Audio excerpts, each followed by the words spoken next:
Hello students, this is my class 3 on the chapter staffing. हम जो chapter 6 कर रहे हैं एंड आज जो मैं टॉपिक कवर करने जा रही हूँ ये 2021 के लिए नहीं है। ठीक है, 2021 में ये सिलेबस से हटा दिया गया है, बट 2022 ऑनवर्ड्स जो है ये वापस से सिलेबस में रहेगा। So I am covering this topic. आज का टॉपिक है staffing and human resource management and evolution of human resource management. So let us start with staffing and HRM. तो यहाँ पर आप देख सकते हो इस डायग्राम में जो एचआरएम है, ये एचआरएम जो है स्टाफिंग को कवर किया हुआ है। मींस एचआरएम का एक पार्ट, एक छोटा सा पार्ट जो है स्टाफिंग होता है। इससे हम ये समझ सकते हैं कि एचआरएम का जो स्कोप है वो ज़्यादा होता है as compare to staffing. Staffing तो अब क्या है कि जो छोटे छोटे ऑर्गेनाइजेशंस हैं वो स्टाफिंग कंडक्ट करते हैं, बट अब जो बिग लार्ज ऑर्गेनाइजेशंस हैं, बिग ऑर्गेनाइजेशंस हैं, वो क्या करते हैं, वो तो अपना एक अलग से extra human resource development human resource department बनाए हुए हैं। एंड वो जो ह्यूमन रिसोर्स डिपार्टमेंट है उनका एक अलग ही पूरा डिपार्टमेंट है जो ये सारी चीज़ें खुद में जो है देखता है। एंड अब जो है ह्यूमन रिसोर्स डिपार्टमेंट ही स्टाफिंग वगैरह से रिलेटेड सारी चीज़ें वो देख लेते हैं। सारे मैनेजर्स को अब ये काम परफॉर्म करने की ज़रूरत नहीं है, जो एचआरडी डिपार्टमेंट है वो ये सारी चीज़ें देखते हैं। बट जहाँ पे सिर्फ स्टाफिंग परफॉर्म किया जाता है वहाँ पर जो है सारे ही मैनेजर्स की जिम्मेदारी होती है कि आप जो है कैसे स्टाफ्स को अपॉइंट करोगे। Staffing functions deals with human element of management. तो जो स्टाफिंग फंक्शन है हमारा वो ह्यूमन एलिमेंट, ठीक है, ह्यूमन एलिमेंट से डील करता है मैनेजमेंट की। मींस जो भी ह्यूमन बींग्स को अपॉइंट करना है एंड ह्यूमन बींग्स से रिलेटेड सारे एस्पेक्ट्स आपके स्टाफिंग में कवर हो जाते हैं। It is perform by all managers at all levels, however it's scope is different in small and large organisations. तो जैसा कि मैंने आपको बताया कि जो स्मॉल ऑर्गेनाइजेशंस हैं वो तो खुद ही सारे फंक्शंस स्टाफिंग के परफॉर्म करते हैं, वहाँ पे अलग से कोई डिपार्टमेंट नहीं होता। तो वहाँ पर जो है ऐसे स्मॉल ऑर्गेनाइजेशंस में स्टाफिंग का स्कोप अलग है और लार्ज ऑर्गेनाइजेशंस में अलग से एचआरडी डिपार्टमेंट बना हुआ है, तो वहाँ पे भी स्टाफिंग का आपका रोल क्या हो जाएगा, अलग हो जाएगा, स्कोप अलग होगा। एंड स्टाफिंग जो है ये सारे मैनेजर्स की हर लेवल पे ड्यूटी होती है, स्टाफ्स अपॉइंट करना एंड स्टाफिंग फंक्शन परफॉर्म करना। जो छोटे ऑर्गेनाइजेशंस होते हैं यहाँ पर जो है छोटे ऑर्गेनाइजेशंस में ये मैनेजर्स की रिस्पॉन्सिबिलिटी होती है कि वो स्टाफिंग फंक्शन परफॉर्म करें।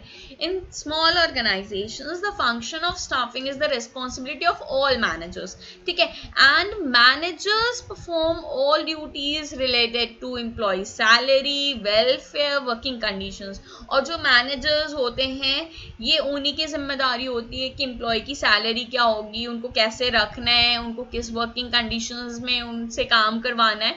तो ये सारी चीज़ें मैनेजर्स ही सोचते हैं, अलग से जो है यहाँ पर कोई भी डिपार्टमेंट एचआरडी का नहीं होता। However, as organizations grow in size, a separate department called the Human Resource Department is formed with specialists to manage the people. तो जो जैसे जैसे ऑर्गेनाइजेशन का साइज ग्रो होगा तो एक एचआरडी डिपार्टमेंट, अलग ही डिपार्टमेंट बना दिया जाता है जिसको एचआरडी डिपार्टमेंट हम बोलते हैं, एचआर डिपार्टमेंट, ठीक है। अब जो है इसमें स्पेशलिस्ट होते हैं एंड वो स्पेशलिस्ट ही डिसाइड करते हैं कि कैसे अपॉइंट करना है, कैसे लोगों को मैनेज करना है। मतलब कि अब जो है सारे मैनेजर्स की ये जिम्मेदारी नहीं होती है, ये जो है एचआर डिपार्टमेंट के मैनेजर्स की जिम्मेदारी हो गई। This department functions under the supervision of human resource manager. और जो ये एचआर डिपार्टमेंट है आपका एचआरडी है, इसके जो बॉस होंगे, मेन जो मैनेजर होंगे, उनको क्या बोला जाता है, ह्यूमन रिसोर्स मैनेजर बोला जाता है। एंड ये एचआर मैनेजर ही सारी चीज़ें देखते हैं, परखते हैं, समझते हैं एंड उनके हिसाब से ये एचआरडी चलता है। अब जो है हम देख लेते हैं HRM क्या होता है, human resource management. HRM is that branch of management which is concerned with recruitment, selection, development and optimum use of the employees.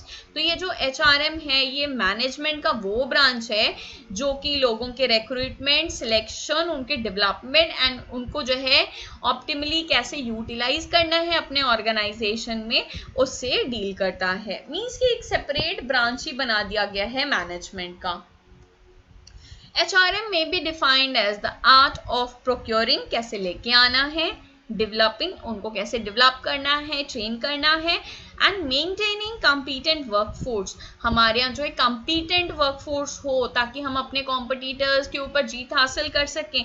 तो ये भी चीज़ें, ठीक है, सब किसका पार्ट है, HRM का पार्ट है, to achieve the goals of an organisation in an effective and efficient manner. और ये HRM का पार्ट है, किस लिए है, ये क्या काम, HRM का मेन टारगेट क्या है कि हम जो है अपने ऑर्गेनाइजेशन के गोल्स को अचीव कर पाए in the effective and efficient manner. This concept is for large organization having separate department for performing staffing function. तो ये जो कॉन्सेप्ट है आपका ह्यूमन रिसोर्स मैनेजमेंट का, ये लार्ज ऑर्गेनाइजेशंस के लिए है जिनके पास एक सेपरेट डिपार्टमेंट है जिसको हम HRD बोलते हैं, ताकि वो जो है स्टाफिंग फंक्शन खुद ही परफॉर्म कर ले, अलग से जो है परफॉर्म नहीं करना पड़ेगा सारे मैनेजर्स को।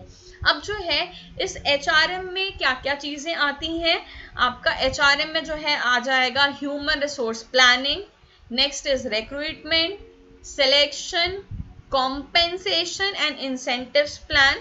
तो आप ये 4 पॉइंट पहले देख लो। ह्यूमन रिसोर्स प्लानिंग मतलब आपका जो पहले मैन पावर प्लानिंग है, वो सारी चीज़ें कि कितने एम्प्लॉयज जो है आपके ऑर्गेनाइजेशन में होने चाहिए, वो आपका किसके अंडर है, ह्यूमन रिसोर्स प्लानिंग के अंडर है। नेक्स्ट है रिक्रूटमेंट, कैसे हमें लोगों को बुलाना है ताकि वो जॉब के लिए अप्लाई कर सकें।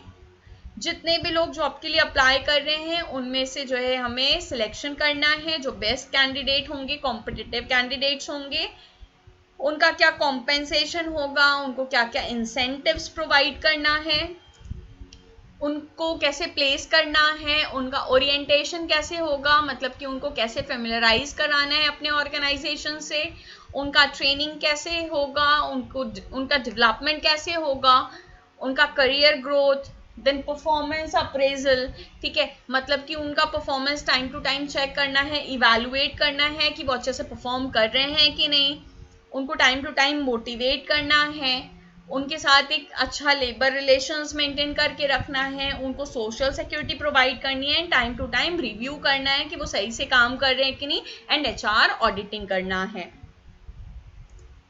Next topic is evolution of human resource management, कि आखिर ये HRM आया कैसे, इसका सोर्स ऑफ जनरेशन क्या है, कैसे ये इवॉल्व हुआ।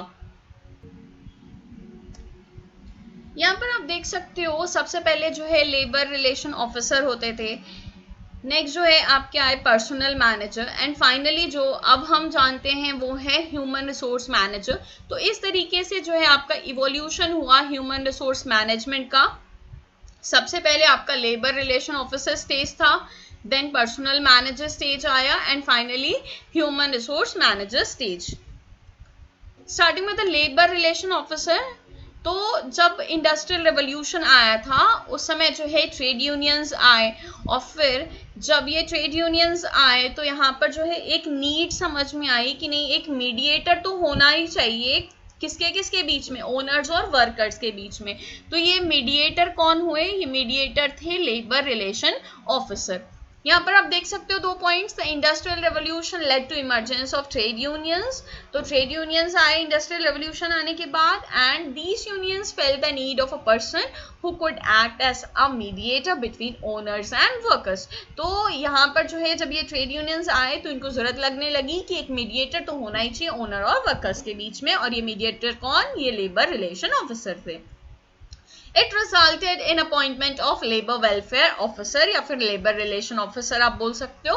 However, his role was limited to the welfare activities of the employees and he was looked down both by the workers and the owners.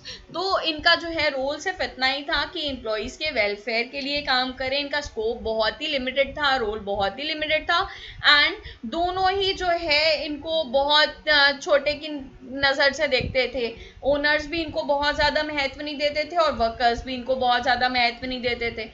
तो यहाँ पर जो है ज़रूरत थी कि नहीं, इनसे कुछ अपग्रेडेड वर्जन लाया जाए. Labour welfare officer, labour relation officer की जगह जो है किसी और को लाया जाए ताकि जो है उनकी वैल्यू थोड़ी सी ऑर्गेनाइजेशन में ज़्यादा हो. तो आए कौन? पर्सनल मैनेजर आ गए. तो जब फैक्ट्री सिस्टम आया तो नंबर ऑफ पर्सन जो एम्प्लॉयड थे वो भी क्या हो गए? ज़्यादा हो गए. The number of persons began to be employed under one roof. एक जगह पे ही ढेर सारे लोग के अपॉइंटमेंट्स होना स्टार्ट हो गए. तो एक पर्सन की, एक ऐसे पर्सन की ज़रूरत थी who could assume the responsibility of recruitment, selection and placement of personal. तो ये सारी चीज़ें जो है वो एक बंदा संभाल ले. This led to the emergence of personnel officer in the first place and personnel manager later on. तो यहाँ पर जो है धीरे धीरे करके आप देख सकते हो कि पहले पर्सनल ऑफिसर आए एंड फिर जो है धीरे धीरे ये पर्सनल ऑफिसर क्या कहलाने लगे? पर्सनल मैनेजर कहलाने लगे. इनकी कुछ ड्यूटीज वगैरह बढ़ गई. एंड फाइनली कौन आए? Human resource manager. जो फास्ट चेंजिंग टेक्नोलॉजीज आई, डेवलपमेंट्स आए, तो इसकी वजह से न्यू स्किल्स, ट्रेनिंग एम्प्लॉयज़ की time to time, development employees का टाइम टू टाइम, इन सब की जो है ज़रूरत बढ़ने लगी. तो इसलिए जो है पर्सनल मैनेजर से काम नहीं चल रहा था. There was a need of human resource manager. तो people came to be recognized as a valuable resource. यहाँ पर जो है जो चेंजिंग ट्रेंड आने लगा, वहाँ पर जो है ह्यूमन बींग्स को एक वैल्यूबल रिसोर्स मानने लगे लोग.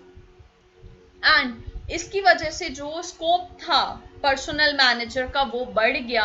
And with the increase in scope ये जो पर्सनल मैनेजर थे ये किससे रिप्लेस हो गए? आपके ह्यूमन रिसोर्स मैनेजर से रिप्लेस हो गए. एंड अब जो है ह्यूमन रिसोर्स मैनेजर जो है ये सारी चीज़ें देखते हैं. तो आप देख सकते हो पहले लेबर ऑफिसर थे, लेबर रिलेशन ऑफिसर, फिर पर्सनल मैनेजर आए and finally human resource manager आए. एंड ये ह्यूमन रिसोर्स मैनेजर आपका पूरा HR डिपार्टमेंट देखते हैं एंड ये सारी चीज़ें मैनेज करते हैं. So they are an essential component of human resource management. Staffing is both line as well as staff activity. तो यहाँ पर ये लास्ट टॉपिक है. स्टाफिंग जो है लाइन एक्टिविटी क्यों मानी जाती है? इसलिए मानी जाती है क्योंकि सारे मैनेजर जो हैं स्टाफिंग परफॉर्म करते हैं. और जो स्टाफ एक्टिविटी है, ठीक है, स्टाफिंग को स्टाफ एक्टिविटी भी मानी जाती है क्योंकि अब जो है ये डिस्टिंक्ट फंक्शनल एरिया हो चुका है मैनेजमेंट का. Because of the intervention of HR department, staffing जो है अब एक स्टाफ एक्टिविटी भी है. Thanks for watching the video. Keep studying, keep rocking. Have a good day. Bye bye.